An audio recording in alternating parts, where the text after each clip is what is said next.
Are you ready for it?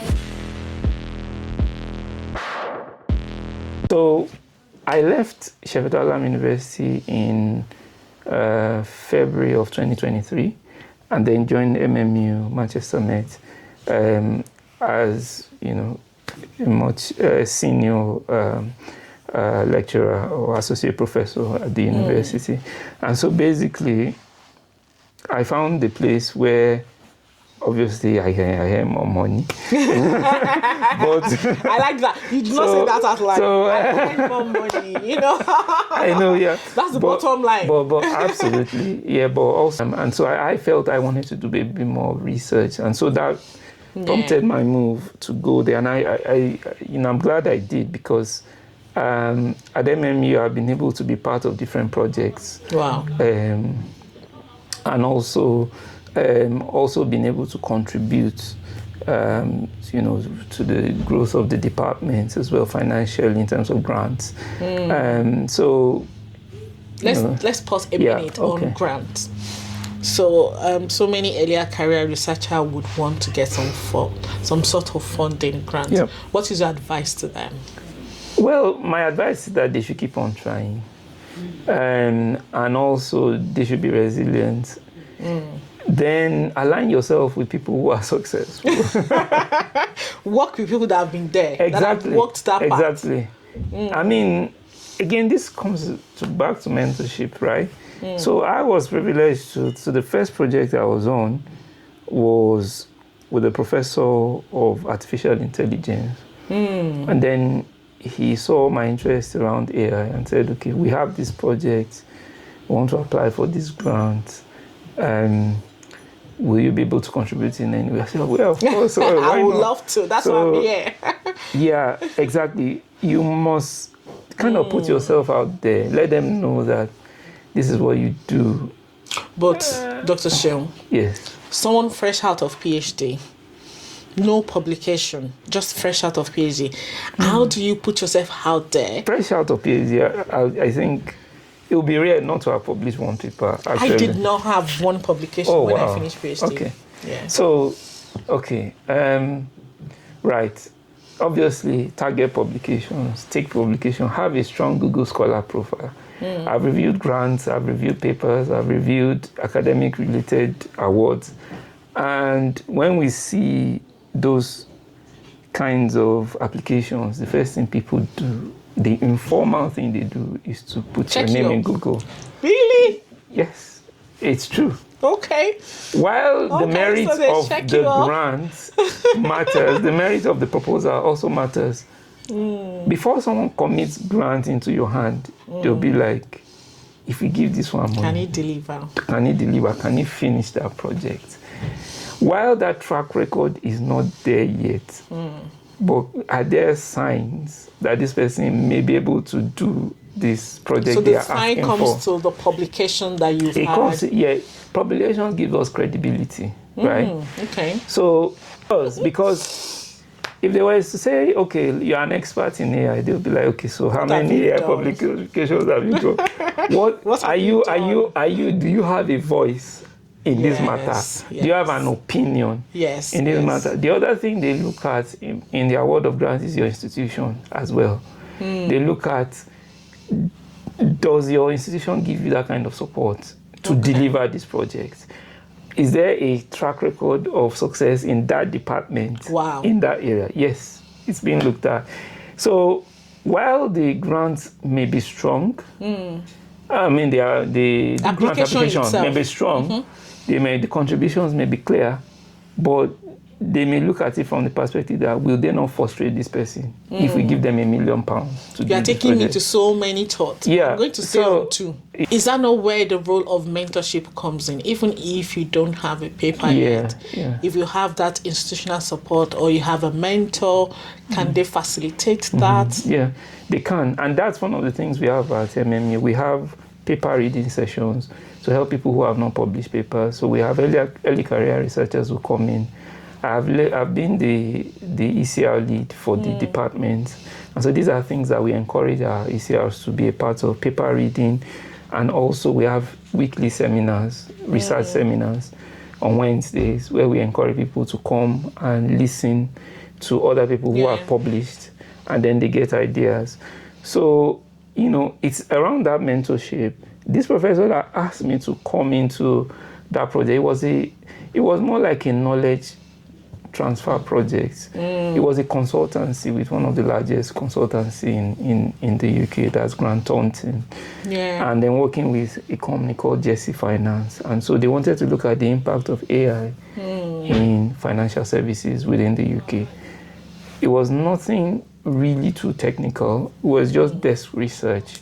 And also, we'll just write our own, I would say, speculation about what the future of artificial intelligence would look like. We don't know. We don't know, but we were right to an extent. Because, for example, one of the things we found was that AI in financial services, will be largely impacting customer service. Chatbots, for example, will replace, and that's what we are seeing. I don't like talking to chatbots. Do you like talking to chatbots? Well, they are becoming more smart. Everybody wants that human touch, and we're moving from that different of AI to people are saying we are going to get to the artificial general intelligence, where machines are just as intelligent as humans. Maybe we are not there yet, but I think we are getting to that level of autonomy where decisions are being made that can be a bit close to that human level of intelligence. And then they have the ASI, where they're talking about getting to a level that is higher than the human intelligence. That's even more scary. It's more scary. I mean, I am one of the advocates that there should be some human in the middle, so that, at least we can have the opportunity to intervene at some point if things go wrong. Especially, you cannot fully automate a process that involves, for example, human life. So there should be some level of intervention or checks put in place. But I mean, some people would disagree.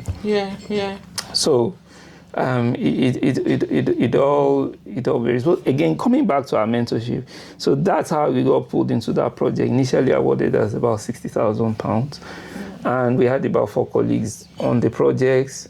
And so, because my name was associated with AI, and anywhere I put it in my grants, they say, okay, this one has worked with AI before. And then I had about other projects as well, with colleagues in cybersecurity.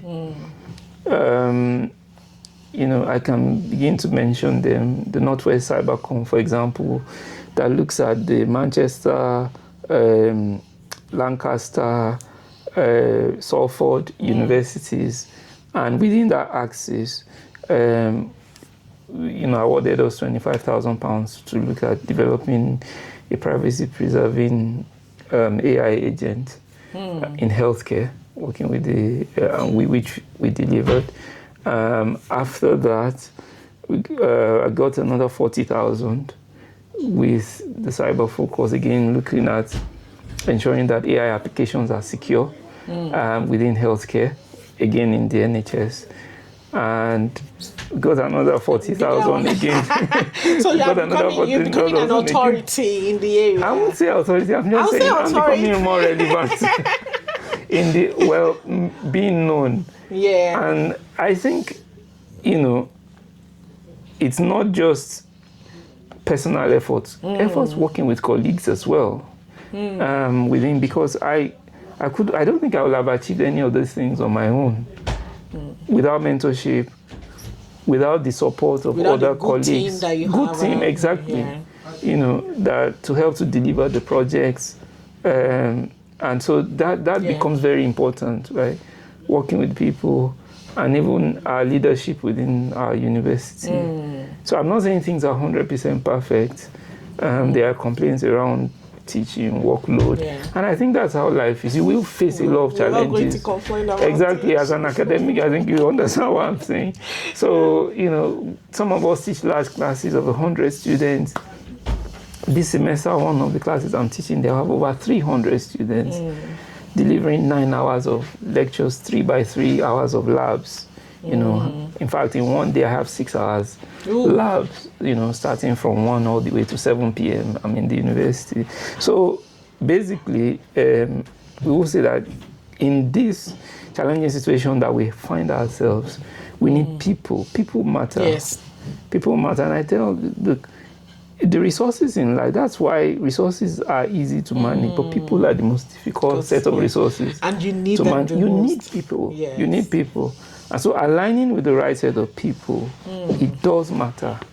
And it impacts the level of success you are going to achieve as well. Yeah. So, and it's also these people that will recommend you when you're not there, if it is good or bad. Absolutely. Because sometimes when decisions are made, you are not present. You are not there. So. You are not there. I have one more question on grant. So someone is watching, they're somewhere in West Africa, maybe they're in Ghana, or they're somewhere in Asia. Yes. They don't have this name that you talk about. The institutional backing, maybe it is even hard for people looking at the grant to decide if there's institutional backing or not. Yeah. How should they still approach grant, application for grant? Well, it depends. If they are academics, again, just keep on publishing and keep on applying. Don't stop applying. And form that alliance as well.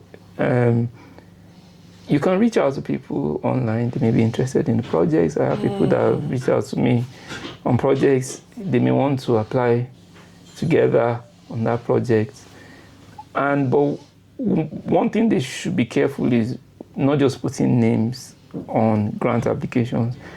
Be sure to clearly show the contribution that person is bringing to the project.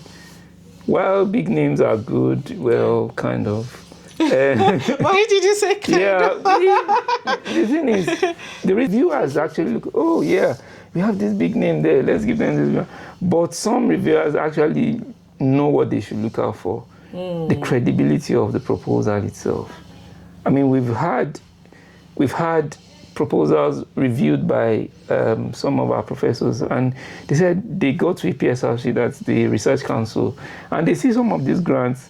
Professors from Oxford and Cambridge will be like, how did they let them publish and try to submit these grants? Because even the work, an MSc student cannot submit a grant. So that means they've not looked at it. They've not looked at it. They're just putting their names on it, you know. Yeah. So my advice for those kind of people is keep on reaching out to them, and also evidence the contribution these people will put into the grant application, and also aim for quality. Research quality matters. But is that not difficult? It may take time. Yeah, I know. I want to put it into some context. Say, for example, you are somewhere. Okay, say, for example, you're in Nigeria.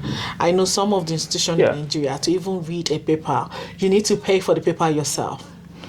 True. At least how many paper do you need to publish a grant? For a paper, to even put your name out there for a good paper. Imagine how much they will need to pay to get every data they have to pay. We go to conferences to network, most of them will need to pay out of pocket. To travel, it's very expensive. Do you put these things into context? Okay. I agree with you. I mean, totally. I mean, context is important in terms of Africa. There are a lot of challenges. That's why obviously a lot of people, come to Western countries to have either to work or to do their education, and then they remain as well. But still, I mean, our from what I heard, our government I'll take Nigeria, for example, they are trying to reach out to people in diaspora to come and contribute in one way or the other. So they take them like technocrats as experts within their field. I understand a few of my colleagues have been on those, I'll call them committees or panels within the Ministry of Science and Technology in Nigeria. That's good. So opportunities do abound for us here to contribute there. And then for those who are in that space, they want to access the research facilities or the knowledge that's available for us in the Western countries. But yeah, they should. I mean, it's just about reaching out to people on LinkedIn as well. It's a very good platform. Are you open to mentorship? If someone reach out to you and say, mentor me, what are the things that you will look out for before you even accept to mentor someone? Absolutely. Again, one of the things I look out for is how committed is that person? How committed do they really want to be to get to that level of success? And I tell someone that, look, if you are not ready to invest, you are not ready to progress. If you don't invest in your own future, some people want free things, free this, free that. While it's good to help out and provide some form of platform, but what is that person also bringing to the table? It should be like a joint partnership. Right, I'm not saying pay me anything. I don't collect money from anyone. But you have to show dedication. You have to show that you are ready to work. What are this person ready to do? And if I say do A, B, C, D, and then they say, okay, I'm still struggling with A. Okay, I'll come back, fine. You say, okay, do A this way. And I say, oh, I still haven't done it. Then you are not serious. Yes. So those kind of people, I drop them because immediately you are very busy. My time is... And that is where I'm going to next, because I know you're very busy. So for you to take time out to mentor somebody, and that person needs to show up. You need to show up on time, you need to show up committed. Absolutely. And I mean, that is very key to it. Even in this context, if you want somebody to mentor you, you can't be going back and, I've not done it. You need to show up. Show up to a 1 p.m. meeting, and the person is waiting online, they don't see you. They won't rearrange the meeting. You come empty-handed. I've not done it. I couldn't. Go and research ABCD. Just say, I couldn't get data to get internet access. So that's. I mean, but we do have a lot of talent in Nigeria, don't we? Even despite all the challenges that we are facing. I mean, we are very resilient people. Yes. We are very resilient people.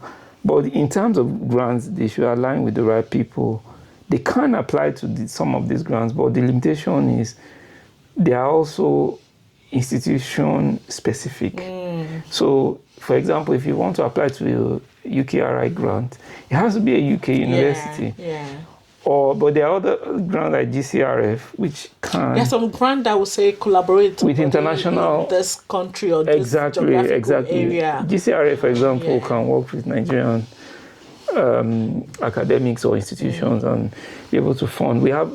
I don't know, we've done some projects where we are doing KTPs with companies in Ghana as well. And so it is There's possible. Opportunities do, but you would need a partner here. And be prepared to take advantage of that opportunity. Absolutely. Be prepared to show up and do the work. You know, it's just how you say, someone says luck is when opportunity meets with preparation. If you are not prepared and the opportunity shows up, then you can't take it. You can't take it. Yeah.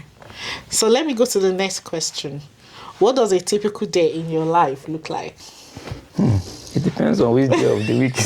Let's take the busiest day. Okay. Starting from when you wake up. So the busiest day of my life will be when I wake up. Normally will be around... I'm an early riser. Let me put it that way. Whether I have a busy schedule or not, I would always be up before 6. Okay. I would normally be up. And so... on my typical schedule, obviously waking up, say my prayers as a believer, and obviously go to the shower straight.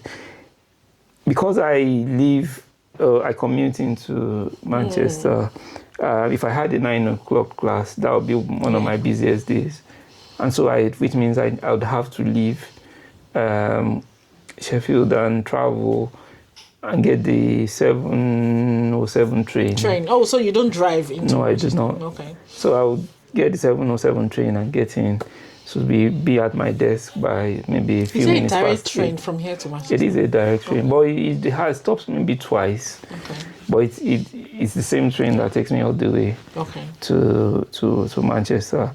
And obviously, there are so many pending papers and applications that are somewhere that needs to be read or finished at some point. Some reviews. Exactly, thank you. Those reviews and those pesky reminders that keep coming up. The meetings. So that will involve a lot of meetings, meeting people, meeting students, personal tutor, PhD supervisor. I provide lab support, I teach, I lead modules at the same time. So I need to prepare teaching material for the week, ensure the codes are working, the material are all up to date on the model, the Blackboard. And obviously the commitment. So because I am research intensive staff, I have deliverables which I need to deliver in terms of grants, publications, PhD supervision, and sometimes even around the engagement, and impact within citizenship, academic citizenship. So so that would, sometimes if I have classes up until 7 p.m., which I mentioned earlier, that means I would be coming back very late into the night. But in terms of... Do you go straight to bed? Well, good question. Do you go straight to bed? I go back to look at the papers. You go back One day I wanted to sleep, and I took my laptop and I said, JB, you said you want to sleep. I can't laptop again. I was like, no, this is not healthy. I mean, so... Are you able to switch off, LD? Are you able to switch off? I know. How do you manage? I only try, but it's not easy to switch off. But honestly, it's ideal to switch off. I wish, so one of the things I do is, one of the things I found that helped me is to remove notifications on my Outlook, on my mobile phone. So that, because email for us as academics, email is and Teams and email, Microsoft Teams, they are the number one point of where work will start from. So when somebody sends you, I have this thing for you to review, that's work that'll take you a while. Yeah. Or there is something that you have to do. But when I found out that when I disable these notifications, and I go there to check intermittently, maybe every 2 hours. Yeah.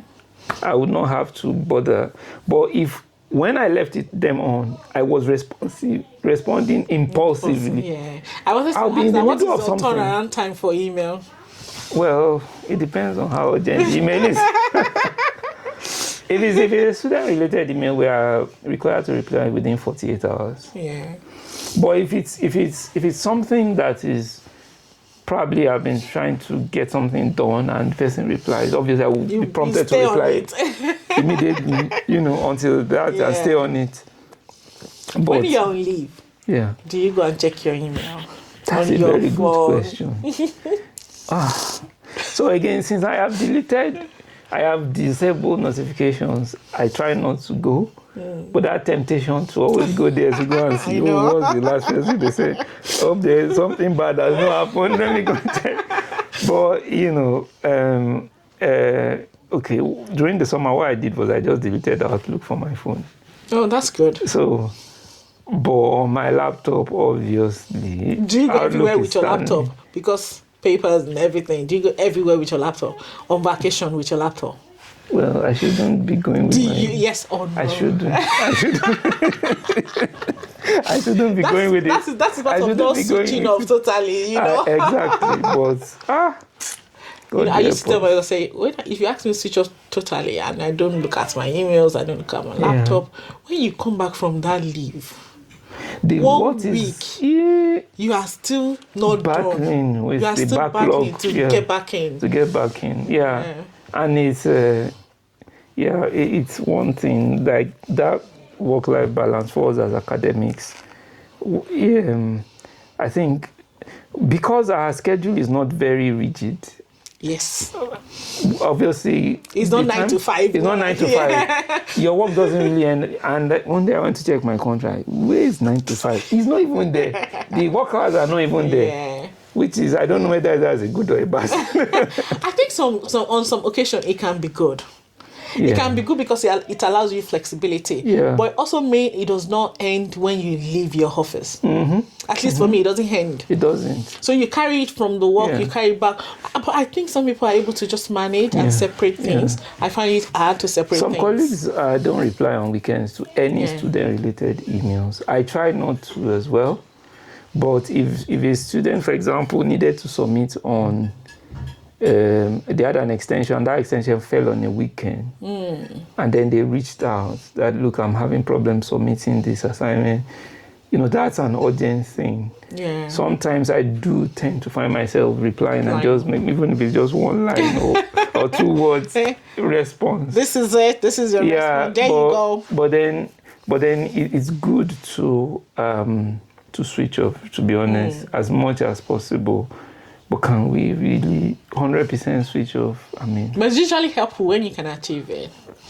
It is. It's good for your family as well. You spend more time with your family, with your kids, you are there, with your spouse, and they are there. They know you are not okay. Sometimes I come back from school, and the next thing I jump onto my laptop, and my daughter would knock the door. I'll be like, "Did you not just come back from work?" I'm like, "Oh, I'm sorry, but I need to reply to this email and that email."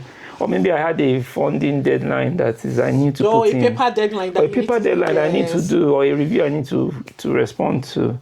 So, I mean, for us as academics, we're more driven by deadlines, and those deadlines are irregular. Yeah. It's not your typical 5 o'clock or 9 o'clock. It may be even 12 midnight, which is most often the case. You say 12 midnight and so you are still battling 11 p.m.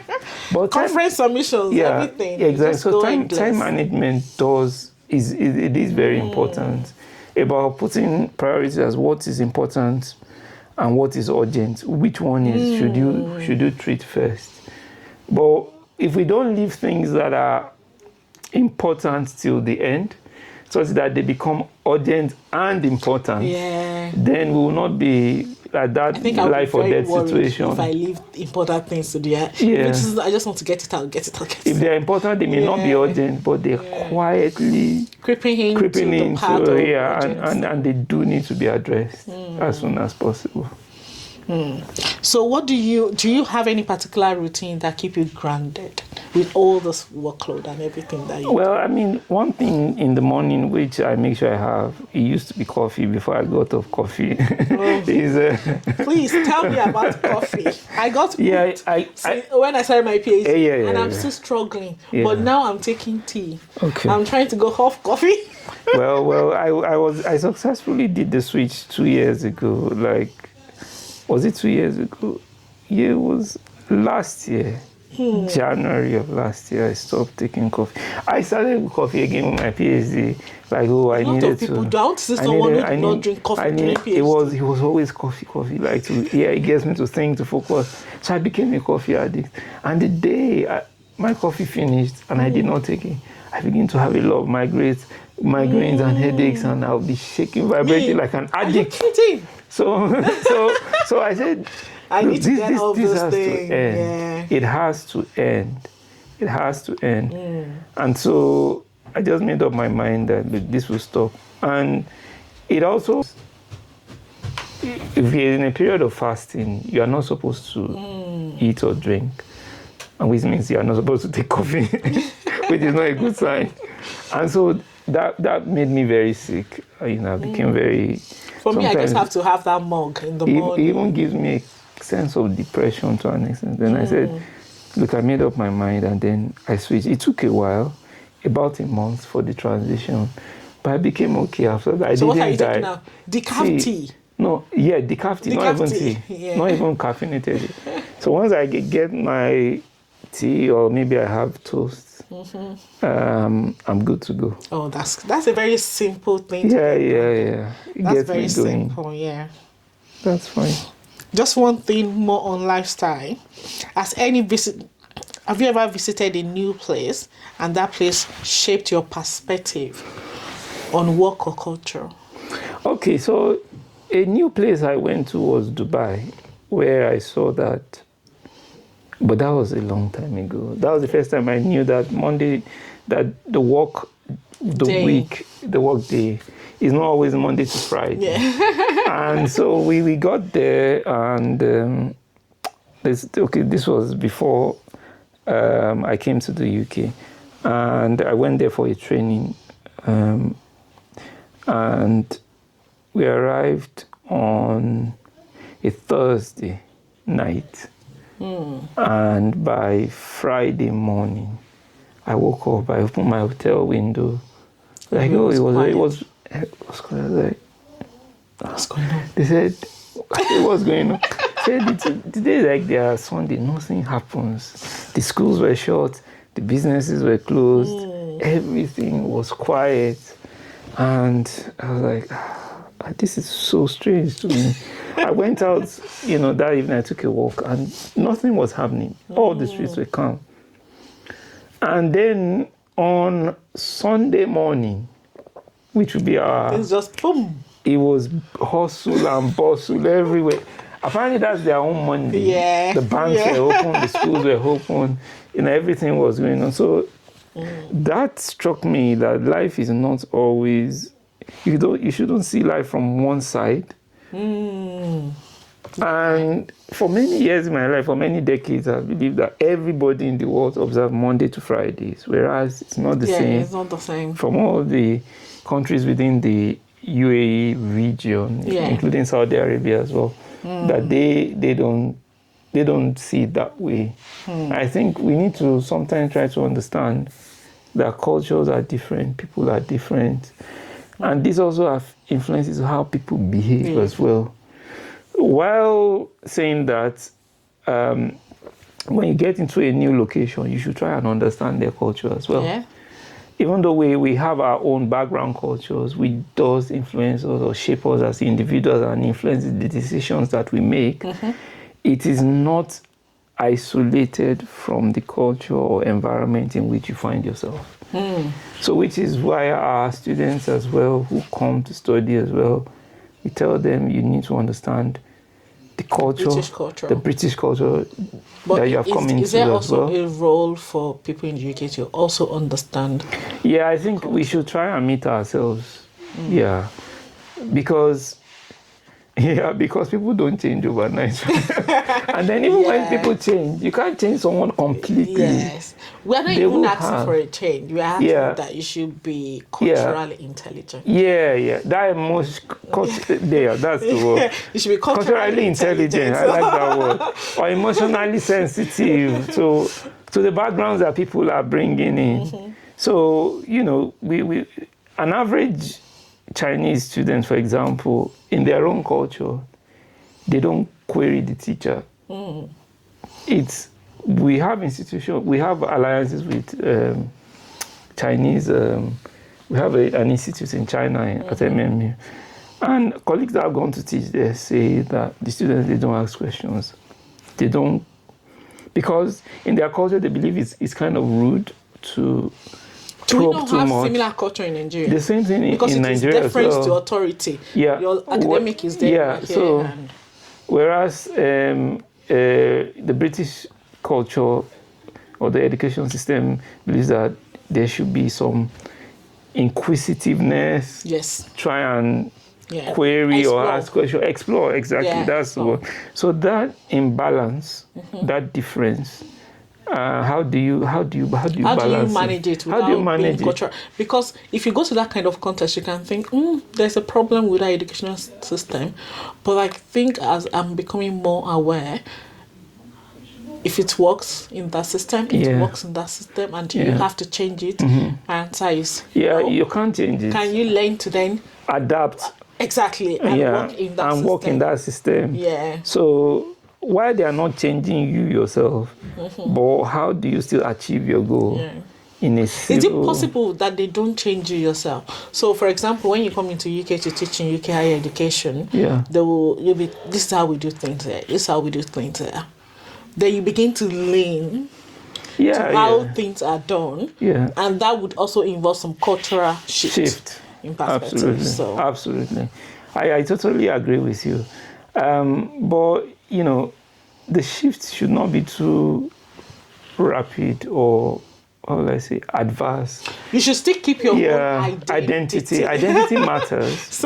Identity matters, but aligning also with the culture also matters, because you have to be prepared to learn. We can't be rigid. Life is about learning. It's about, you face different challenges. You learn, how do we move on? How do we adapt to situations? And in a positive way, not negative way. Because in this culture, you will also see negative side of the culture. Yeah. So don't pick up the bad things. Yeah. How do we just pick up the good things within the culture? And so that's important when we are grooming or training our international folks as well. One more thing on culture. What traditions from your upbringing still influence you today? Okay, good question. Tradition is to respect elders. Again, going back to the culture of don't challenge authority. So I think even senior colleagues at my workplace, I respect them. Even having respect for others, whether they are senior or junior, matters. Even junior colleagues as well, I would want to be treated. I feel you treat others the way you want to be treated. I want to be valued. I want to be respected. I want to be appreciated for my contribution. And I think if somebody has, I think everybody has something to offer.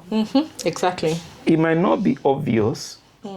Everybody has something that they want to offer, that they can offer. But how does that come out of them? Some people are holding back because of the environment. Some of them, if I say this thing, maybe they'll say it's a stupid idea. So let me just keep quiet and just go with the flow. Whereas that thing will have solved a lot of problems. Again, coming to mentorship. Exactly. Coming to mentorship. So you can do it. Just go on. You can do it. They need that mentorship, that encouragement to push them to say that, look, you can achieve this. You can, come on, let's go for this.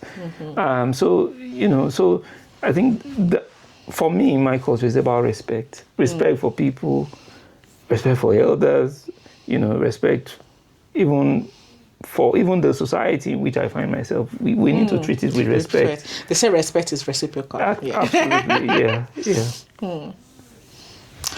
Absolutely, I still want to stay on culture, just one more bit. Yes. Have you ever felt the need to navigate between multiple cultures in your personal or professional life? Oh, that's interesting. So I'll use my name as as an illustration for that.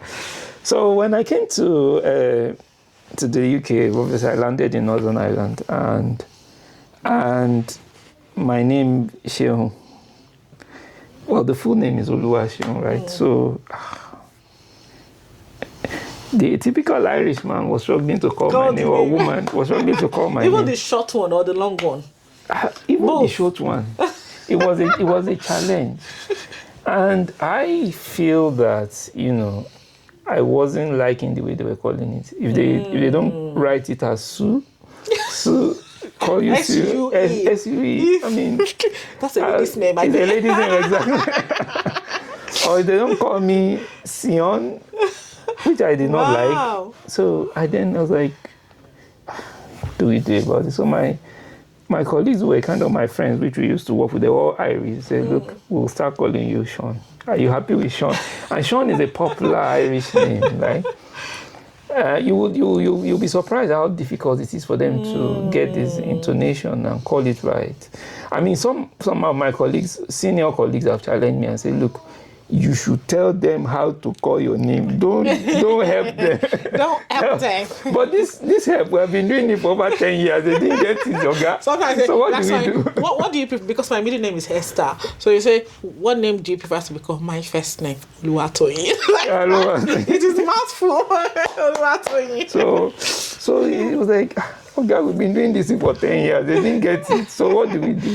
So I said, okay. So then, and that's what I find, because I worked in a contact center as well in Belfast with Lloyd's Banking Group. And so I had needed to introduce myself to customers. So we like call say Oluwaseun. Which kind of they will struggle to call this name. So, but saying Sean, was very easy, was very relatable. And when you say Sean, well, maybe your accent will give you help. Because if you say Sean, it's okay, it's typical British or high. Yeah. And then they kind of flow with it. So that navigating, while I don't believe I'm losing my identity. We find it amongst our Chinese folks as well. They have some anglicized versions in their names, like they'll call themselves Harry, Meghan or something. So basically, that's what I find for my students as well. So my students call me Sean, my colleagues call me Sean in the school. The African ones who obviously can pronounce my name can call me my name, and then they call me. I'm sure you'll be happy anytime you hear that. Dr. Shehu in your mouth. So, but I say I'm just kidding.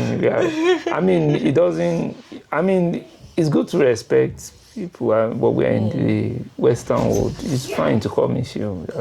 That's my name. I don't think I've ever cared how my name is called or spelled, because sometimes it's spelled incorrectly. Yes, it is.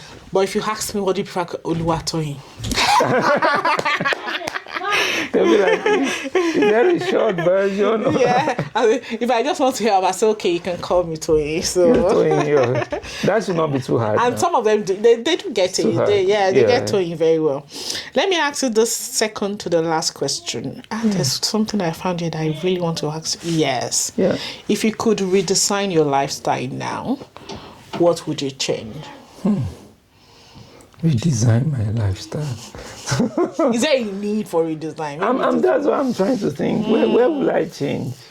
Is there I like my job that you like to change? My job. I like my job as an academic. I've worked in the industry before. I've worked in banking. I've worked in IT consulting. With my own business before I decided to become an academic. First the master's, then PhD, then academic. I'm not sure I would fit into a 9-to-5 job again. I don't think I will. I think I will struggle. I don't know. Maybe I can. Only God knows. But I think some 9-to-5 jobs, they pay. They pay well. They pay well. But as long as I don't have to sleep with my laptop, I'll be fine. Okay, maybe that's something you can change. Work-life balance. Maybe that's something. The work-life balance. If I could change it, absolutely.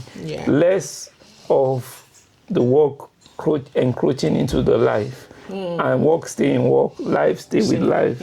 But that definitely will be something I would like to change. Another thing I would have liked to change, well, maybe if they had funded my PhD, I will not have acquired over £60,000 in debt.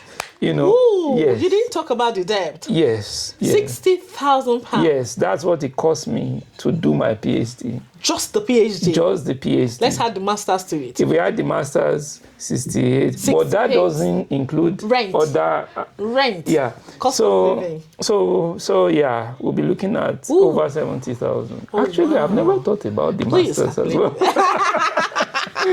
So I'll be adding it now whenever I talk about Did you pay all that out of pocket? Did you have it came from different means. One, I have a very supportive wife, and I thank God for her life. She's wonderful. I love her so much. So obviously she was my dependent here. So when we're working, so pretty much a lot of the incomes we're making, the 20 hours I was doing from other part-time jobs. Yeah. I was a note taker at university. I did call center work, and then we would bring the money and pay. And you have kids to also cater for. We had kids as well to cater for. So which means that deprived them of a lot of holidays, things that we could have bought them. But we thank God that phase of life is over. 78,000 for PhD and masters. Possibly. Let's talk about visa fee. Okay, we've not talked about that one. Okay, one day for a family of one day we actually sat down. I can tell you what that one is. We have actually done the calculation of that, and that cost us over for the how many years before we got our citizenship 2 years ago. It was about 40,000 plus, and this doesn't include the appointments. 40,000 plus for just visas, when you get application on tier fees. 2 or from PhD. It started from moving from MSc to MSc to PhD, and then extending the PhD, and then transferring to the MSc, and then getting the ILR, and then getting the citizenship. 42,000. Yes. Plus 78,000. My math is horrible. 2 plus 8. That's 80. That's 120,000. Yeah. So 120,000 outside rent. But then outside rent, outside feeding, outside other things. So that money came from the job my wife was doing, myself was doing. It came from things like borrowing on credit cards, loans, overdrafts, and also private loans from friends and family, and then maybe 1 or 2 family contributions as well to support. But yeah, it was tough. Was it worth it? It was worth it at the end. But having gone through that, that's probably one thing I would not want to go through if I had the opportunity, because it's a lot of family pressures. So what I now do as a supervisor is I make sure that if your PhD is going to be self-funded, I will advise that it comes from your government, either your Nigeria, for example, NDDC, TED Fund, and we have all the other kind of scholarships, or the Commonwealth. And then if it's not self-funded, we try to get some internal funding or external through, but that will be tied to a grant on a project. Yeah. So those are the kind of things. Landing. It is. Some even have PhDs where they pay the home fees, and then the student finances the difference.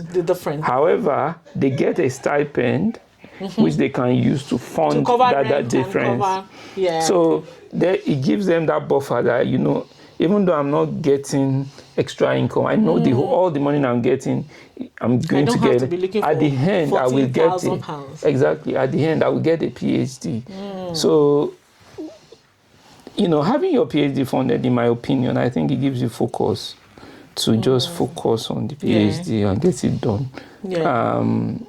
Anytime did you at any point in time feel like, let me just pack my bag and go home? Well, that's interesting, because my PhD,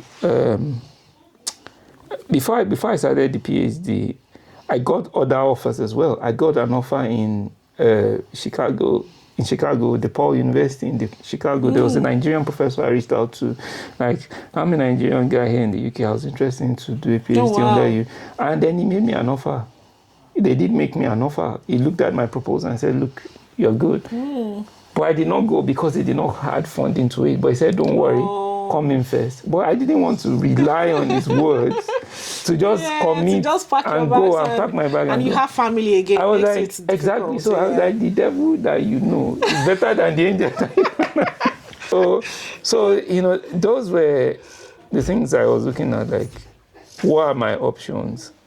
And apart from that, I got other things as well, like to do an MBA at a university,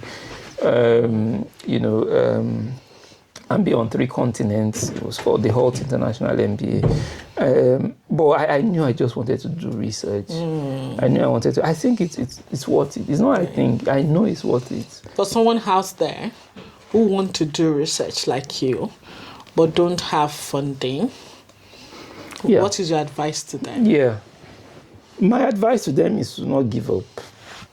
We've seen people who applied, even from Nigeria or some other country, and they get funded.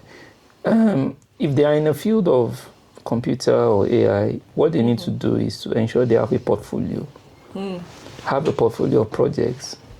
Have a GitHub account. For example, if you're a software or IT computing person, have a GitHub where you are putting code of the papers that you have published as well, and making it public, so that anybody can look you up and check your profile. Have a strong LinkedIn profile.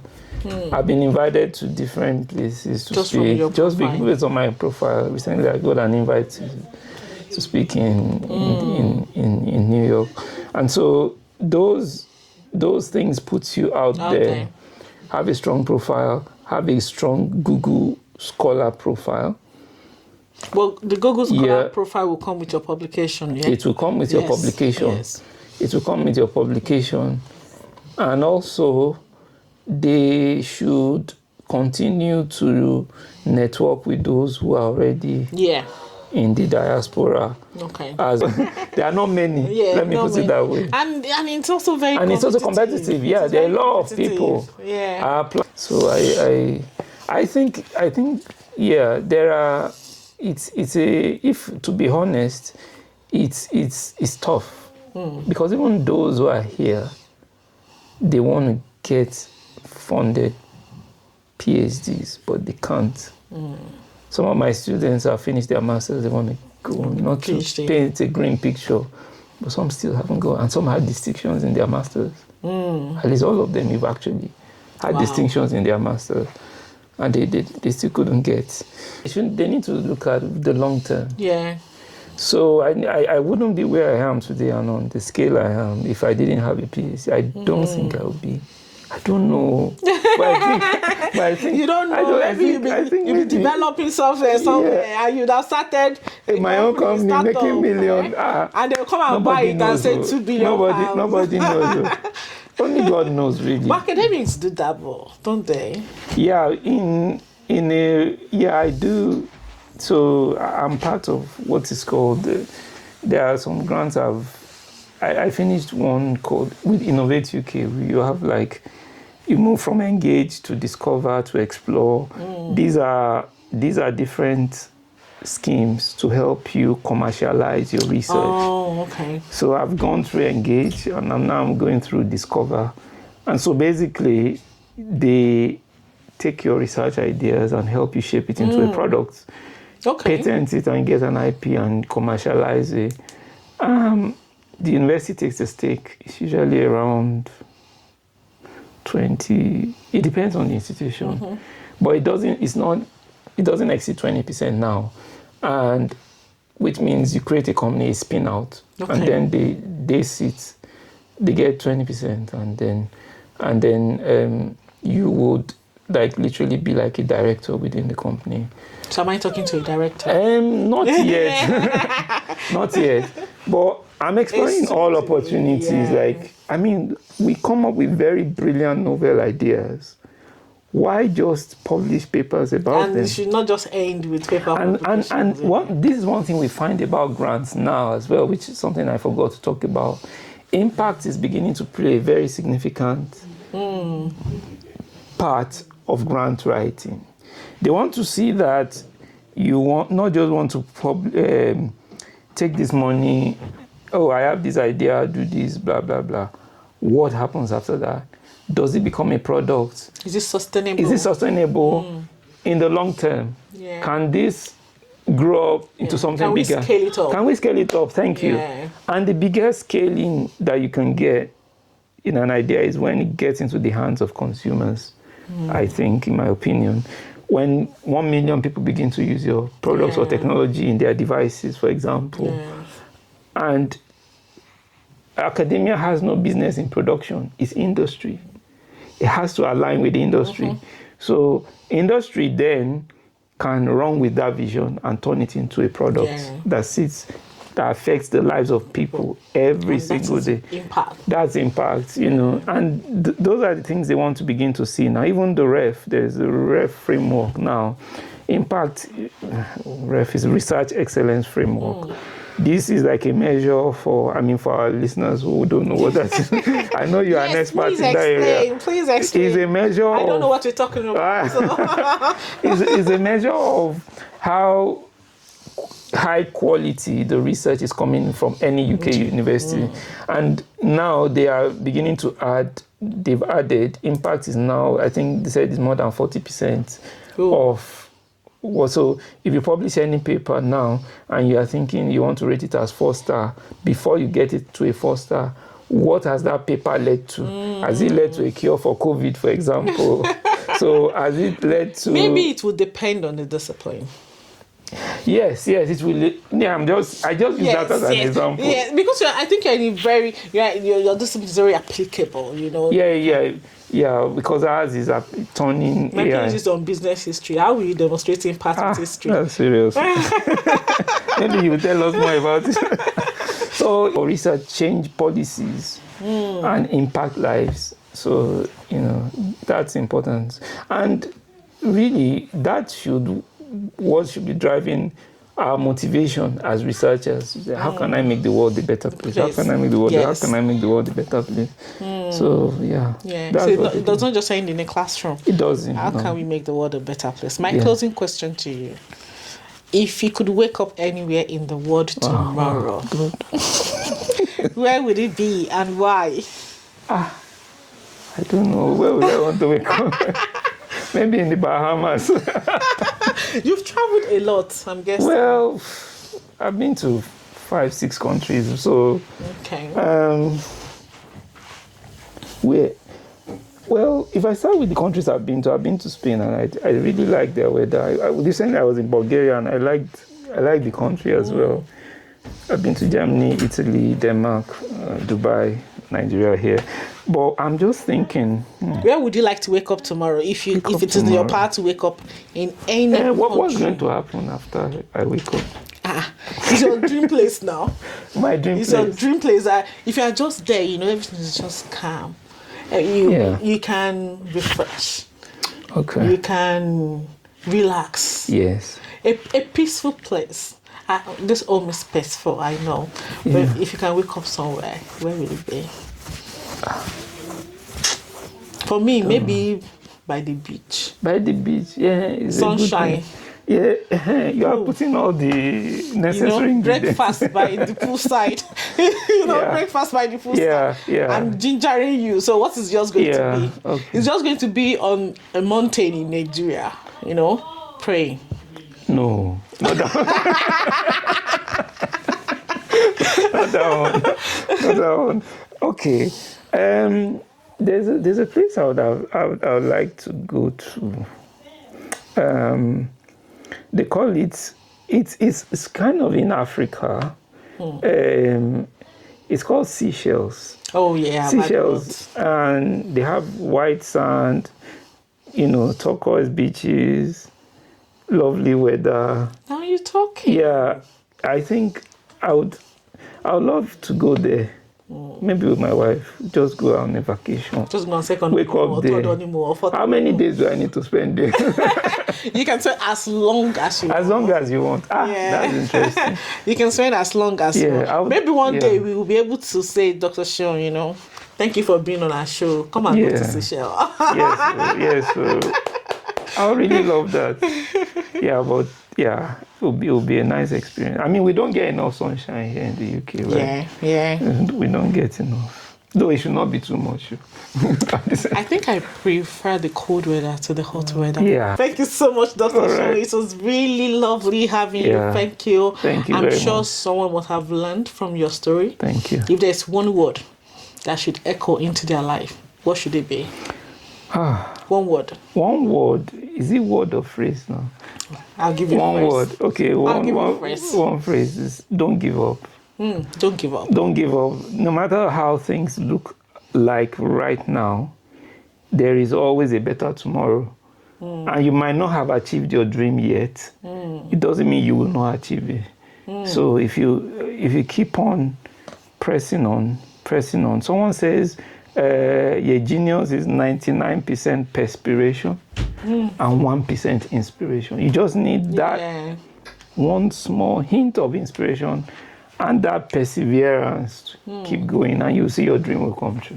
Whatever it is that you find yourself, academic, industry, anywhere, absolutely, whatever challenging situation, don't just give up. Don't give up. Thank you so much. We've learned a lot from your journey. Thank you for having me. It's been a pleasure. Thank you so much. Thank you.